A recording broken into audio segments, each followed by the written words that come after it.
সবকিছুর জন্য আলহামদুলিল্লাহ পরিবারের সাথে নববর্ষটা বেশ ভালোই কাটিয়েছি আমি। ভিডিও একটু লম্বা হতেই হবে, কারণ বৈশাখী মেলায় যে প্রচন্ড চাপে দম আটকানো থেকে শুরু করে পরিবারের সাথে একসাথে পারফেক্ট একটা লাঞ্চ, আর তার সাথে দেওয়া বৈশাখী সারপ্রাইজ থেকে শুরু করে ওর নিজের হাতে বানানো ভর্তা, আর আমার নাজিফ জানকে দিয়েও টুকটাক কাজ করানো থেকে শুরু করে পুরো ডিটেলস ভিডিও থাকছে আজ। তাই চলেন একেবারে সকাল থেকেই শুরু করি। সকালে একটু লেটে ঘুম থেকে উঠে একমগ কফি খেয়ে আমি লেগে পড়েছিলাম আমাদের হেল্পিং হ্যান্ড মিনা আপুর সাথে কাজ করতে। মিনা আপু সেদিন জাস্ট টুকটাক আমাকে একটু গুছিয়ে দিয়েছিল, রান্না করার সুযোগ আর পাই। আমি এদিকে বেগুন ভাজতেছিলাম আর মিনা আপু আলু সেদ্ধ দিয়ে দিয়েছিল, আর শুকনো মরিচ সুন্দর করে একটু ভেজে দিচ্ছিল। এর মধ্যেই ছোট্টু আর বৌপাখি চলে আসে। ছোট্টু আর বৌপাখিকে আমি ভর্তা আর পান্তা খাওয়ার জন্য দাওয়াত দিয়েছিলাম, বাট দেখলাম তারা আমার জন্য একটা ইলিশও নিয়ে এসছে সারপ্রাইজ হিসেবে। বৌপাখি নিজে হাতে ইলিশ মাছটাকে কেটে সুন্দর করে লবণ, হলুদ আর একটু সরিষার তেল মাখিয়ে দিচ্ছিল। তারপর আমি একেবারে সরিষার তেলে সুন্দর করে ভেজে ফেলি। এখানে সরিষার তেলে সুন্দর করে ইলিশ মাছ ভাজতেছিলাম,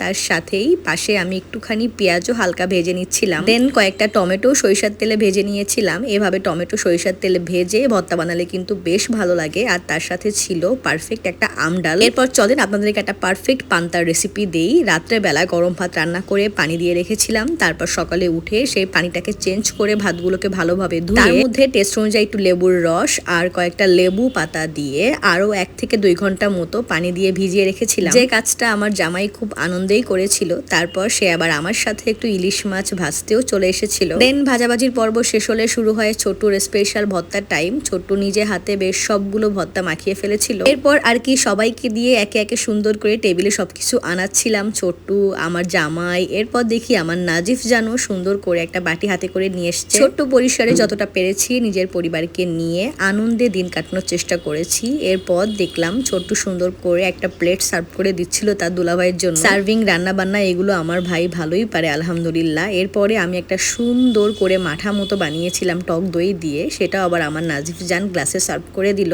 আর এই হলো আমার একটুখানি বৈশাখের আমেজ। আমি যদিও অনেক রকমের ভর্তার প্ল্যান করেছিলাম, কিন্তু ছোট্টু আর বৌপাখি নিষেধ করলো। তারপরে যতটুকু হয়েছে তার জন্য আলহামদুলিল্লাহ পরিবারের সাথে একটা ভালো মুহূর্ত কাটিয়েছি। পরিবারের সাথে ভালো মুহূর্ত কাটানোর কোনো সুযোগই আমি আসলে হাতছাড়া করতে চাই না। ট্রাই করি সবসময় পরিবারের সাথেই থাকার। নিয়ে তো আমরা সুন্দর করে খাওয়া দাওয়া শেষ করে এই যে আমি একটু রেডি হচ্ছিলাম, আর আমার জামাইয়ের যা কাজ আমাকে সুন্দর করে রেডি করিয়ে দেওয়া। তারপরে আমরা সবাই রেডি শেডি হয়ে বেরিয়ে পড়েছিলাম। কোথায় যাব বুঝতে পারতেছিলাম না, যদিও ইউনিভার্সিটি যাওয়ার প্ল্যান আমাদের একেবারেই ছিল না, কারণ আমরা জানতাম ওখানে অনেক ভিড় হবে। বাট আমরা শহরের বিভিন্ন আনাচে কানাচে ঘুরে একটু বৈশাখী মেলা টেলা দেখে ভাবলাম হাদিস পার্কে যাই। তবে হাদিস পার্কে যাওয়ার ডিসিশনটা আমাদের একেবারেই ঠিক ছিল না। আমরা কোনো মতেই ঢুকতে পারতেছিলাম না। অনেকক্ষণ ওয়েট করার পরে ওই পাশের গেট দিয়ে একটুখানি ঢুকে হালকা একটু মেলা দেখলাম। একটুখানি মেলা দেখেছি বলার কারণ খুব বেশি ঘুরিনি, এত গরম ছিল, এত লোক ছিল, কোনোভাবেই ভালো লাগতেছিল না। এর মধ্যে আমার জামাই আমাকে রিকোয়েস্ট করলো মুখে একটু শুভ নববর্ষ লেখার জন্য।